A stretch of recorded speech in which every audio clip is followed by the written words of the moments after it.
Good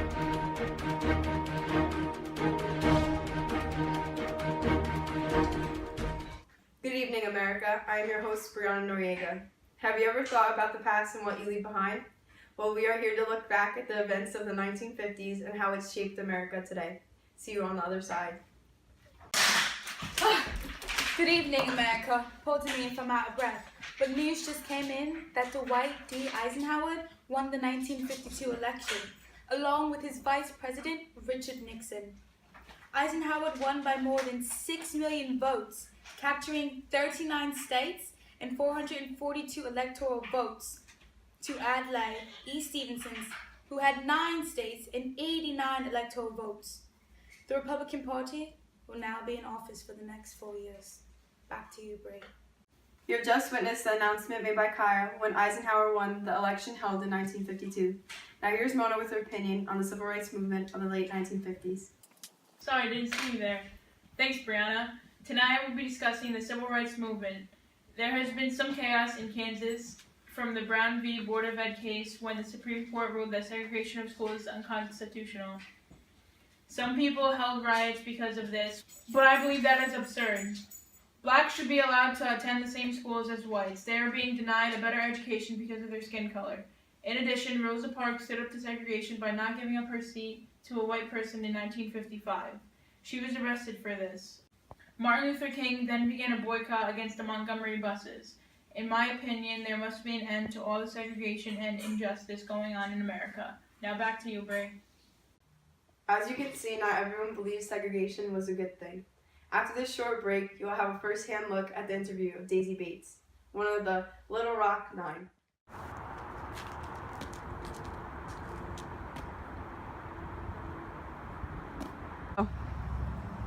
Hey, Macho, try catching this one.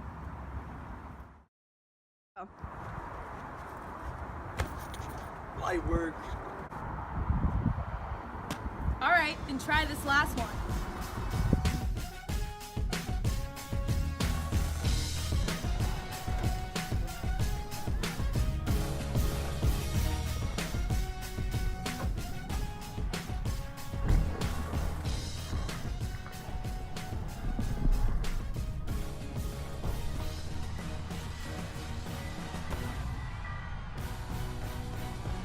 So how easy was that?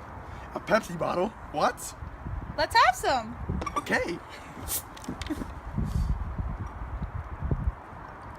Okay, Pepsi Cola. Good. Pepsi Cola has a proud partnership with Good Evening America. Any weather's Pepsi weather. Hello, America. I'm Kaya Wright, and I've just recently interviewed Daisy Bates. Daisy Bates was a part of the Little Rock Nine. The Little Rock Nine was a group of 9 African-American students enrolled in Little Rock Central High School in 1957. Their intervention of Dwight D. Eisenhower was followed by their enrollment after they were not able to attend nearby schools that were meant for whites only.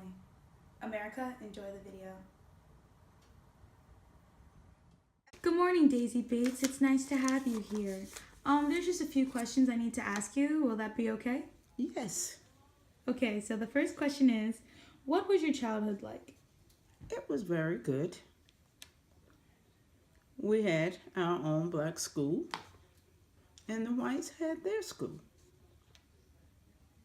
Okay, and how were your feelings when you were attacked by the white racist Southerners? Felt very sad because I was young and did not understand why. Because we all are the same. We are all God's children. And because of that, did that change you as a person? Yes, it made me stronger. And it made me grow as a person. Okay, and do you think society now has changed? No, I think it has gotten worse. People don't have respect for one another. The children, a lot of them are out of control. And lastly, if there was one thing you would want to say to yourself when you were young, what would it be? Grow up and to leave the South for a better life. Thank you so much. You're quite welcome. Daisy Bates has been a powerful figure in the new integrated American society. You will now watch more stories on important events that occurred in the 1950s. It is July 27th of 1953, and the Korean War has finally ended after 3 years of fighting.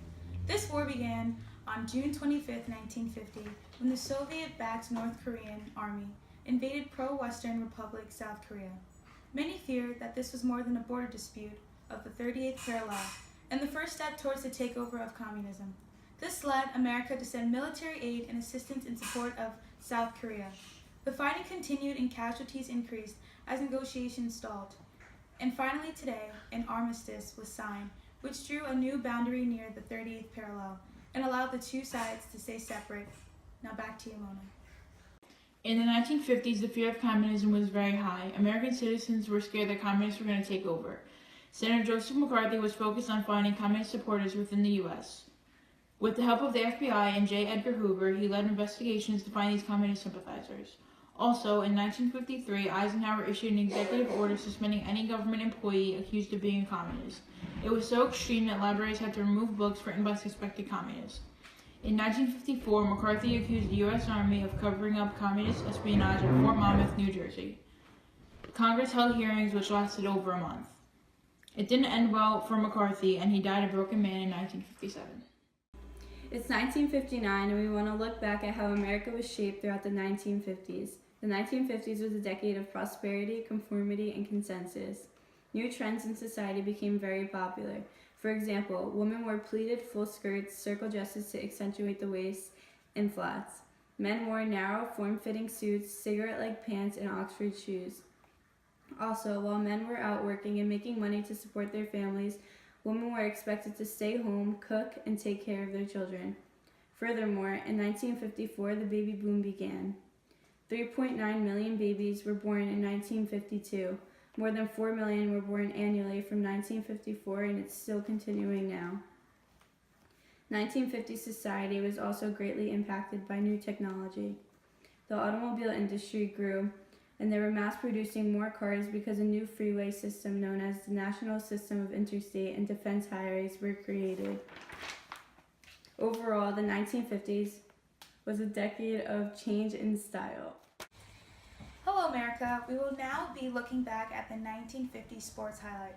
On June 11th of 1950, Ben Hogan earns Golfer of the Year. Following that, on August 29th of 1950, Athena Gibson competes in the National Tennis Tournament. On March 2nd of 1951, the NBA holds its first All-Star game held in Boston Gardens. Don't forget, on October 5th of 1953, the New York Yankees becomes the first team in baseball history to win 5 consecutive World Series. And lastly, on May 1st of 1959, the Supreme Court ruled that interracial boxing matches are legally protected. Thank you for your time, America. Have a great night. Hope you've enjoyed our segment on the 1950s in America. Have a great night and never forget these moments of history.